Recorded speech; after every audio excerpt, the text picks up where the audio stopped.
शिक्षा की दृष्टि से बहुत उच्च, बहुत ही उच्च गुण का है, बहुत इसका जो है उपयोग है।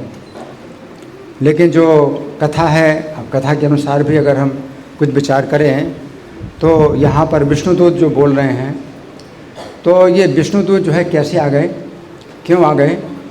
गीता में अर्जुन कहते हैं 11वें अध्याय का 36वां श्लोक, स्थाने हृषिकेश तव प्रकीर्त्या और सर्वे नमस्ते च सिद्ध संघा, कि आपके प्रकीर्तन से जो सिद्ध लोग हैं वो नमस्कार करते हैं।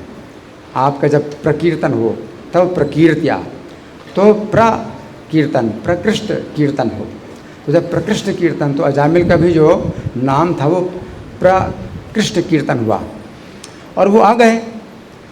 तो ऐसे आप लोग भी कीर्तन करते हैं, प्रकृष्ट कीर्तन करते हैं, तो ये लोग आ जाते हैं, सिद्ध लोग आ जाते हैं।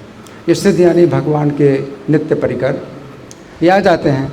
आप लोग नहीं देखते लेकिन वो आ जाते हैं, आसपास जहाँ भी होते हैं वो आ जाते हैं।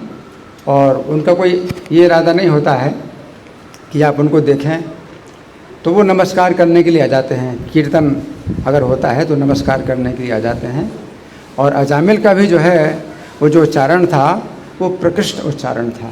विवश होकर के उसने जो चिल्लाया, उसने नारायण अपने पुत्र के लिए पुकारा, लेकिन वो जो है आ गए थे तो केवल इसलिए आ गए थे कि अपने स्वामी का नाम सुन करके वे जो है आदर और जो है आदर की भावना से आ गए थे।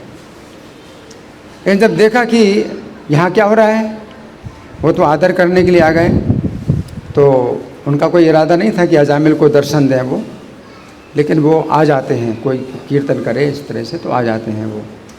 तो अजामिल का जब देखा कि ये तो जो है अन्याय हो रहा है, तो फिर जो है उन्होंने मतलब रोका, उनको यमदूतों को रोका, और अजामिल जो है देख पाया।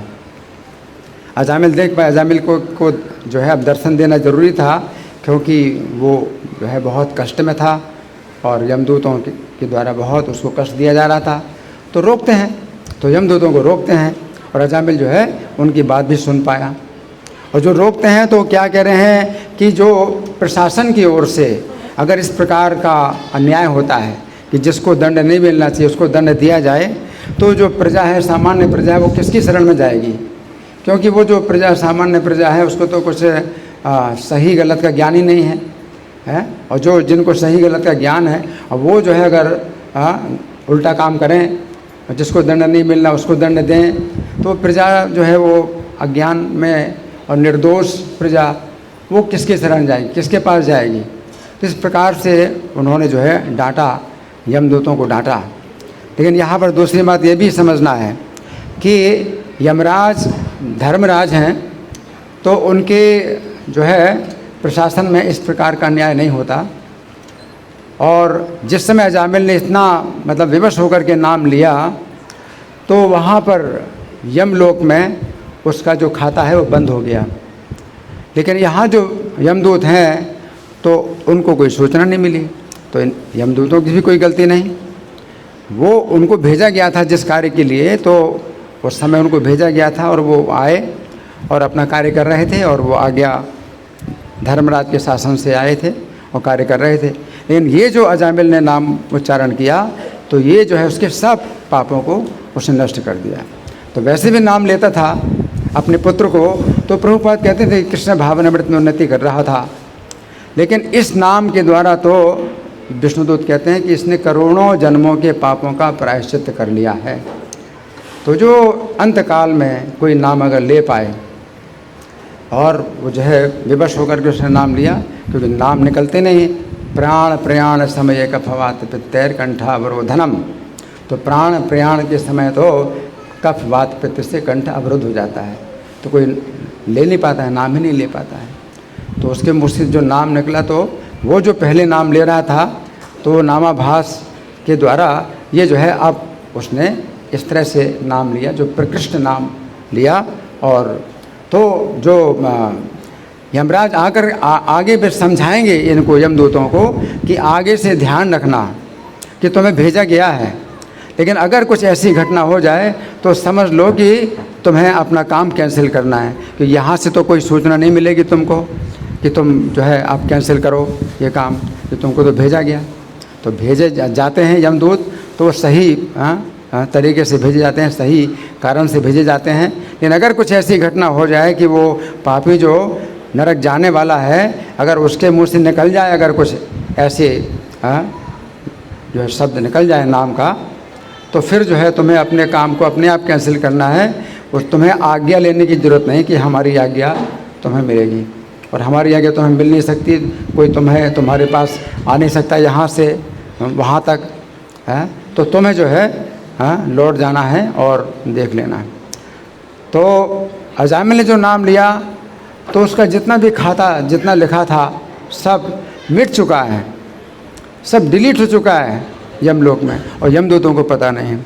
तो यमराज कहते हैं कि आगे से ध्यान रखना कि अगर ऐसी घटना हो जाए तो अब वो जो है नरक जाने के लायक नहीं है, और वो जो है उसको नरक में नहीं ले जाना।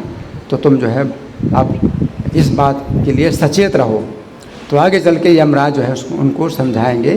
तो ये जो है यमराज जानते हैं नाम की महिमा, और वो कहते हैं कि 12 लोग ही जानते हैं नाम की महिमा ऐसी। और जो विष्णुलोक के वासी हैं, विष्णुदूत हैं, तो उनके लिए तो सामान्य ज्ञान है, हर व्यक्ति वैकुंठ में हर कोई जानता है ऐसी घटना। जो भागवत धर्म का जो सिद्धांत है हर कोई जानता है, लेकिन भागवत धर्म का सिद्धांत जो इस भौतिक जगत में है तो 12 लोग ही जानते हैं।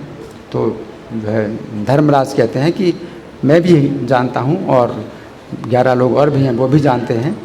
तो अब तुम जो है इस बात को जान लो और सचेत हो जाओ कि फिर तुम्हें जो है बहुत डरना है कि उसको जो है छूना भी नहीं। और ऐसे लोग जो है हमेशा इधर उधर विचरण करते रहते हैं, तो कोई ना कोई आ करके तुम्हारी पिटाई कर देगा। तुम जैसे पापियों की पिटाई करते हो वैसे वो तुम्हारी पिटाई करेंगे, तो इसलिए बहुत सावधान रहना।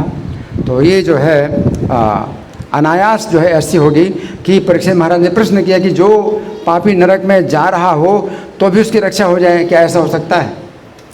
जीवन काल में सुखदेव जो कहते हैं कि जीवन काल में अगर प्रायश्चित कर ले तो नरक में नहीं जाएगा। ये परीक्षित कहते हैं कि अगर जीवन काल में प्रायश्चित ना हो तो भी क्या हो सकता है ऐसा कि नरक में जाते हुए उसकी रक्षा हो जाए? तो परीक्षित महाराज जैसा उदाहरण चाहते थे ऐसा ही उदाहरण सुखदेव गोस्वामी ने दिया कि वो नरक में जाते जाते जो है उसकी रक्षा हो गई और नरक में नहीं गया। तो ये जो है वो उत्तर है जो परीक्षित महाराज ने प्रश्न किया था। हरे कृष्णा।